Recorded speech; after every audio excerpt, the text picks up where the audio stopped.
రాసిన తర్వాత కొత్త ఓటర్గా ఎవరైనా పేరు మిస్ అయితే కొత్త ఓటర్గా నమోదు కావాలంటే కంపల్సరీ ఫామ్ 6 పెట్టవలసిన అవసరం ఉంటుంది. అలాగే ఫామ్ 6 సహా డిక్లరేషన్ ఫామ్ కూడా పూరించాలి. డిక్లరేషన్ ఫామ్ లేకుండా తీసుకోవడానికి వీల్లేదండి. ఇది ఒకటి. ఫామ్ 8 అంటే ఎక్కడో ఓటర్ ఉంటారు, ఆ ఓటర్ వచ్చేసి నేను ఇక్కడ పెట్టుకుంటాను అనొచ్చు. అంటే సపోజ్గా హైదరాబాద్ ఉన్న ఓటర్ కూడా ఈ ఎన్నికలు జరిగేటప్పుడు కూడా నేను వచ్చేసి ఇక్కడ నేను ఎన్రోల్ చేస్తానంటే కూడా మీరు తీసుకోవడానికి అవకాశం ఉంది. అప్పుడు ఫామ్ 8 ఇండికేట్ చేసి కంపల్సరీగా డిక్లరేషన్ ఫామ్ తీసుకోవాలి. ఆ డిక్లరేషన్ ఫామ్ కూడా మీకు చెప్తారు ఏ డిక్లరేషన్ ఫామ్ ఎట్లా తీసుకోవాలని. ఇది మొత్తం ఒక 5 నిమిషాల్లో చెప్పడం జరిగింది. మీరు ఒక గంట సేపు చేయడానికి కలిగితే ఇదంతా ఉంటుంది. ఈ కార్యక్రమాన్ని అంటే ఈ ప్రోగ్రాంలో బిఏఓలు మొన్నటి వరకు మ్యాపింగ్ అనేది చేయడం జరిగింది. ఆ మ్యాపింగ్ యొక్క రోల్ ఏంటి, అసలు మ్యాప్ ఎందుకు చేసినాం, ఇప్పుడు మ్యాప్ను ఈ ఎస్ఐఆర్ లింక్ చేయాలి అనేది ఒకటి. మీరు ఒక గ్రామం అంటే ఒక ఓటర్ దగ్గరికి వెళ్ళినప్పుడు ఓటర్ని నిర్మించే డీటెయిల్స్ అయితే ఏమి ఉంటాయి, మీకు 4 భాగాలు ఉంటాయి. ఆ 4 భాగాలలో ఒక భాగం మొత్తం ప్రింట్ వస్తుంది. ఆ 4 భాగాలలో ఏ రకంగా నింపాలనేది మాస్టర్ గారికి చెప్తుంది. దీంట్లో ఒక ఓటర్ నిర్మించిన డీటెయిల్స్ వివరాలు ఏవైతే ఉంటాయో ఆ వివరాలు మీరు మొన్న చేసిన మ్యాపింగ్ మ్యాచ్ కావాలి.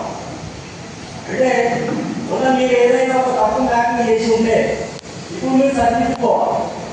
100% ఆ ఓటర్ యొక్క డీటెయిల్స్ అన్నింటినీ మీరు ఒకసారి చదివి మీరు మ్యాపింగ్ చేసిన యొక్క ఓటర్ యొక్క సెర్చ్ చేసేసి ఆ సెర్చ్ డీటెయిల్స్ ఇవన్నీ కరెక్ట్ ఉన్నాయా లేదా చూసుకున్న తర్వాత మాత్రమే అప్లోడ్ చేయాలి, స్కాన్ చేసి అప్లోడ్ చేయాలి. ఇప్పుడు మీరు తీసుకున్నారు ఒకటి, అక్కడ ఏదైనా మీరు మ్యాపింగ్ చేసినప్పుడు ఏమన్నా డిఫరెన్సెస్ లేకపోతే కరెక్ట్ చేయడానికి కూడా అవకాశం ఉంది. మీరు కంపల్సరీగా చేయాలి. ఈ ప్రాసెస్ అంతా చేసిన తర్వాత మనకు కొంతమంది ఓటర్స్ మిగులుతారు. డెత్ కావచ్చు, ఇలాంటి మైగ్రేట్ అయిపోయిన వాళ్ళు ఉండొచ్చు, లేకుంటే డబుల్ ఓటర్స్ ఉండొచ్చు. అటువంటి వాళ్ళకు మేము నోటీస్ ఇవ్వడం. ఈ ప్రోగ్రామ్ అయిపోయిన తర్వాత మాకు ఏజీ అంటాం, ఆఫ్టర్ షిఫ్ట్ డెత్, ఆ రకంగా వచ్చిన వాళ్ళు ఎవరైతే ఉంటారో వాళ్ళందరికీ నోటీస్ ఇచ్చేసి వాళ్ళ వివరాలు సరిపోని వాళ్ళు ఎవరైతే వివరాలు సరిపోకుండా మిగిలి ఉంటారో ఈ ఓటర్ ఎలక్ట్రోన్కు 2002 నుంచి వివరాలు సరిపోకుండా మిగిలిన ఓటర్లు ఎవరైతే ఉంటారో వాళ్ళందరికీ నోటీసులు ఇవ్వడం జరుగుతుంది. ఇది ఒక భాగం. దీనికి 18 సంవత్సరాల దగ్గర ఉన్న వాళ్ళు ఎవరైనా ఉన్నారంటే మీరు ఫామ్స్ కూడా తీసుకెళ్ళి ఫామ్స్ నింపించాలి. మీకు కొన్ని బ్లాక్ ఫామ్స్ ఇవ్వడం జరుగుతుంది. ఈ కిట్లలో ఉంటాయి. ఆ కిట్లు ఆ బిఏలో కిట్ అంటారు. ఆ బిఏలో కిట్లో మీకు కావాల్సినవి అంటే ఈ సర్వే జరిగే రోజు దానికి కావాల్సిన మెటీరియల్ అనేది ఉంటుంది. ఒక ఎన్యూమరేషన్ ఫామ్ తప్ప తెలియదు దాంట్లో. ఒకసారి మీరు అభివృద్ధి చూసుకోవాలి. మీరు పోయేటప్పుడు ప్రతి ఇంటిని అంటే మీ చేతిలో సపోజ్ మనకి ఎన్ని రకాల ఫామ్స్ ఉంటాయి, ఫామ్ 6 ఉంటుంది, ఫామ్ 7 ఉంటుంది, ఫామ్ 6A ఉంటుంది, ఫామ్ 6B ఉంటుంది, 8 ఉంటుంది, 9 ఉంటుంది. అంటే ఈ 4 రకాల ఫామ్స్ అన్ని మీ దగ్గర ఖాళీ ఫామ్స్ ఉండాలి. అంటే కొత్త ఓటర్ ఎవరైనా వచ్చేసి నేను అప్లై చేస్తున్నా అంటే ఇమీడియట్లీగా మీరు అప్లై చేయడానికి సిద్ధంగా ఉండాలి. ఇది మీ తరఫున.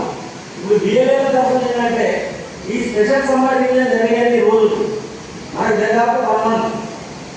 మీరు ఏం చేయాలంటే ఫామ్ 6 కానీ ఫామ్ 7 కానీ ఫామ్ 8 కానీ ఒక రోజుకు 10 చొప్పున మీరు కూడా కొత్త వాటిని వచ్చు. అలాగే 30 దాటవచ్చు ఒక బిఏని. అంటే ఒక గ్రామంలో ఒక ఎక్స్ఎల్ఏ బిఏనే ఉంటే ఈ 30 రోజుల్లో జరిగే ప్రోగ్రాంలో వాళ్ళు మనకు సంబంధించిన ఫామ్స్ అన్ని ఉంటే 10 ఫామ్స్ మీరు నింపించి అంటే ఎవరైనా పెద్దలు ఓటర్లు ఎవరైనా ఉంటుంటే కూడా మీరు నింపించి రోజు అంటే ఒక బిఏలో రోజుకు 10 చొప్పున అంటే అన్ని రోజులు 10 కాదు, మళ్ళీ దానికి బాగుంటుంది 30. ఆ ప్రోగ్రామ్ అయిపోయిన తర్వాత 10కి మించకుండా మళ్ళీ 30కి మించకుండా అంటే మీరు ఒక 2 ఇచ్చినట్టుకోండి తీసుకొచ్చి కూడా మీరు బిఏలోకి ఇవ్వచ్చు. అంటే ఆ ప్రోగ్రామ్ జరిగే రోజు ఇది మీ పాత్ర. మీరు దీంట్లో నిశ్చితంగా పరిశీలించవలసిన బాధ్యత కూడా బిఏలకు ఉంటుంది. ఎందుకంటే ఒక ప్రాంతంలో డెత్ ఓటర్స్ ఉండొచ్చు, లేదా మైగ్రేట్ ఓటర్స్ ఉండొచ్చు. వీళ్ళందరూ ఉంటారు కాబట్టి వాళ్ళందరినీ చేయడానికి బిఎల్ఏ యొక్క అవసరం ఎంతైనా ఉంది. ఇది ఎన్యూమరేషన్కి సంబంధించింది. మీరు ఎట్లా చేయాలి రాజకీయ పార్టీల నుంచి ఏమో పడిన వాళ్ళు అంటే బిఏలో చేసే ప్రతి పనికి వాళ్ళు 26 స్టార్ట్ అవుతుంది. 24వ తారీఖు 7వ నెల 2024 ఎండ్ కాబోతుంది. ఆ కార్యక్రమంలో మీ అందరి యొక్క భాగస్వామ్యం, బిఏల భాగస్వామ్యం మరి బిఏల భాగస్వామ్యం ఏంటనేది నేను ఒక 2 నిమిషాలు చెప్తాను. దీంట్లో మొదటగా రేపు 25వ తారీఖు నుంచి వెళ్ళి ప్రతి ఇంటిని అంటే ప్రతి ఓటర్ ఉన్న ఇంటిని ఎన్యూమరేషన్ ఫామ్ తీసుకొని బూత్ లెవెల్ ఆఫీసర్ కంపల్సరీగా విజిట్ చేయాల్సిన అవసరం ఉంటుంది. అది ఎన్ని రకాలుగా విజిట్ చేయాలి, ఎప్పుడు విజిట్ చేయాలనేది కూడా చెప్పడం జరుగుతుంది. దీంట్లో బూత్ లెవెల్ ఆఫీసర్కు ఒక ఎన్యూమరేషన్ ఫామ్స్ ఇవ్వడం జరుగుతుంది. అవి ప్రింటింగ్ అవుతున్నాయి. రేపు మాకు 21, 22 తారీఖు వరకు మాకు రీచ్ అయితే అవి మేము బిఏలకు అందించడం జరుగుతుంది. దాంట్లో 2 ఎన్యూమరేషన్ ఫామ్స్ ఉంటాయి. ఒక ఫామ్ ఓటర్ వాళ్ళకి ఇవ్వడం, ఇంకో ఫామ్ మీద రసీదు తీసుకొని పెట్టుకోవడం. అయితే దీంట్లో టెక్నాలజీ అనేది మెయిన్. బిఏలో యాప్ ద్వారానే ప్రతి ఒక్క బూత్ లెవెల్లో ఆఫీసర్ యొక్క పనితీరును పరీక్షించడం జరుగుతుంది. ఎందుకంటే మాన్యువల్గా ఉండేది, ఇప్పుడు మాన్యువల్ లేదు. మనం ఒక ఓటర్ను కలిసి ఓటర్కి ఎన్యూమరేషన్ ఫామ్ ఇవ్వాలని కానీ స్కాన్ చేసి ఇవ్వడమే. ఆ ఫామ్ మీద బార్కోడ్ ఉంటుంది.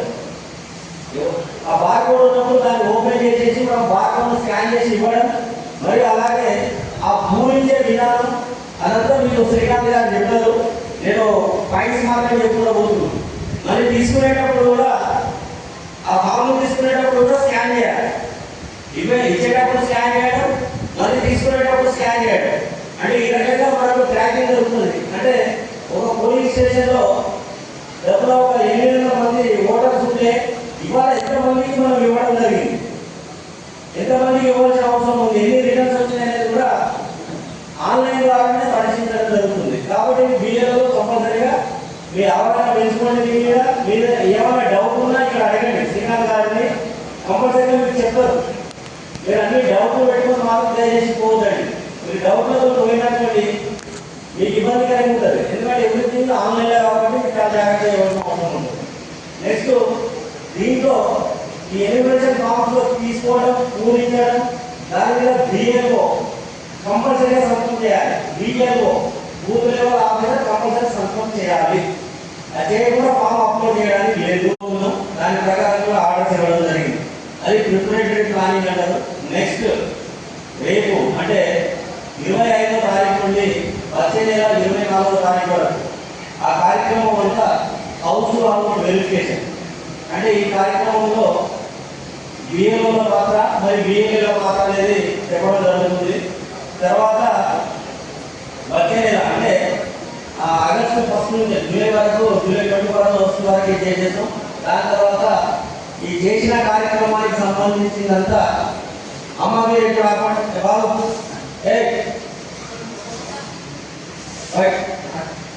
తర్వాత ఈ డిజిటల్